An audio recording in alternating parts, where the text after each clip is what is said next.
Hey everyone, welcome back to Hanging Out for a Living. I'm your host, Theresa Oschmann, and today I have an incredible guest with me, the web detective, Trevor Gibbs.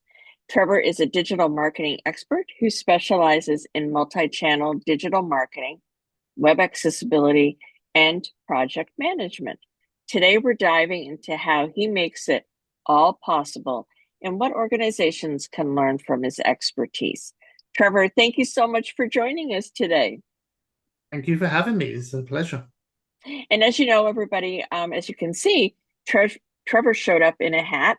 I was not wearing one, but we said, heck, why not? I've got a hat I can wear. So now we've got us both in hats today. Yeah. So All right. hats off to that, should we say? There. Oh, yes. Ooh, I don't know. I may do mine like that. Okay. Little cheetah print there. Anyway, let's dive into our questions and get this party started, as they say. So, Trevor, could you start by telling us a little bit about how you got into digital marketing and what really inspired you to focus on businesses, nonprofits, and charities? I can do that. My history in marketing goes back over 24 years. I won't give you the whole 24 years story, but I will recap on it a little bit for you. It was just an opportunity I had to get in there. And it all started off with database marketing on how to help nonprofits to engage with their donors in a different way. And we look for different ways for people to say yes, because at the end of the day, we're always looking for that positive turn Mm-hmm. on getting yes. That's how where we originally started. And through the years, I've kind of diversed and grew and changed businesses, but always kept into the marketing field. Some of that was when I came to the US was to focus on why I thought America was a great place to be because Americans are very philanthropic. They love to support their community. And that community aspect was something that I was really big and wanted to promote. So I helped a few years back, helping nonprofits and small businesses to engage with each other so that way they could stimulate their community and get it to grow. Today, with a few changes, with regulations that have come in over the years Mm-hmm. and COVID, and we've all got stories for that, which I'm sure we can change. Yeah. I go by the web detective mainly because of compliance. Mm-hmm. And I can tell you a little bit more about that a little bit later. But that's where I've been. That's what's kind of got me spurred into being the web detective of today. Excellent. And we did mention a little bit about accessibility and compliance. So you're a big advocate for that, the accessibility and compliance. Can you share about that, please? Sure. This is what really kind of grew the web detective to be an entity of itself. I've got networking online, like a lot of people did, and Hmm. had a QR code I can see here. Yeah. And it was for my client's mobile app that I created for them. And this guy looked up and said, "Oh, Trevor, I love the app, but why didn't you make it accessible to people with disabilities? I'm surprised, being a web guy like you, that you didn't do that." And I went, "Well, what I understand by this is that Mr. Apple and Mr. Android provide those features on the phone. So theoretically, the apps I produce are accessible to people with disabilities. But yes, but the website the client's not." And oh, okay. Well, after further investigation, he was right. The website didn't really help anybody with any form of disabilities to Hmm. get there. And I go to the client and I say, "Hey, look, this is what it is. Just met with somebody, and they're actually saying you can actually have a lawsuit over this." And I've investigated. It is something that can happen. We live in the state of Florida. It's the third highest state that has lawsuits about disabilities and accessible websites. Maybe you should address it. And went, "Well, come on, Trev, you're our marketing guy. Get out there and do it for us. Protect us, save us, and make sure you find the best price possible." And that's where it started. I found a solution to make their website accessible. And since then, that's where I've realized there was a gap in the market that a lot of people, when they set up their business or their nonprofit, they're not marketing experts. They haven't been around the things like what are the legal things that we need to do? What are the things that can protect our reputation? And Right. that was where I started saying, you know what, have a website that's accessible because at the end of the day, 1 in 4 people, according to the stats, are with disabilities. They spend around $480 billion a year online actively looking for products and services.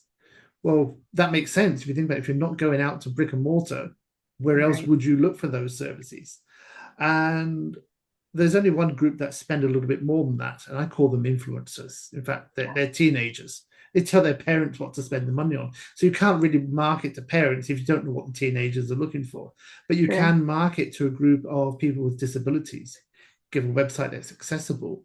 And the best form of advertising and everything you all well know about reputation. If I have a good experience, who am I going to tell? Well, my immediate family, my friends, my groups, my supporters. And Sure. that really helps you to grow your business in a very different way, but a very organic way. Absolutely. Absolutely. We've in the past, you and I have talked about creating a local engagement environment really that connects supporters, local businesses, and the community, right? And Yes. I've also heard you in chats that you mentioned something about a digital thumbprint. What is that? If you think about this, when any business or entrepreneur or anybody is kind of promoting themselves, either networking or online, or even not online in person, Mhm. everybody does that famous "let me go and Google check you." And if Ah, when you go and Google check somebody, what comes up is only your social media post. That's not really a digital thumbprint because people want to find out more about, in your case, let's say, Teresa, who are you? How are you the expert? How are you the authority that you claim to be? I want to verify what I heard is true. sure, Social media doesn't do that. It only promotes your awareness to people that have already connected to you. Nobody looks for a product or service through social media. If you want a new dentist in town, do you go to Facebook? No, you go to Google.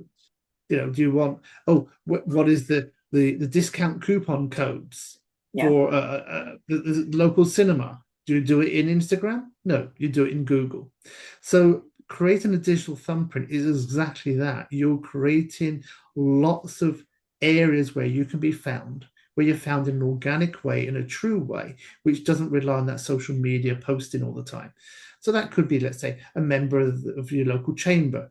Have your own mhm, digital asset, like a landing page or a website. Make sure you're in control of that as well. That's very important. Don't leave it to web developers and marketing agencies to take control. You, the owner of the business, has to have control of that.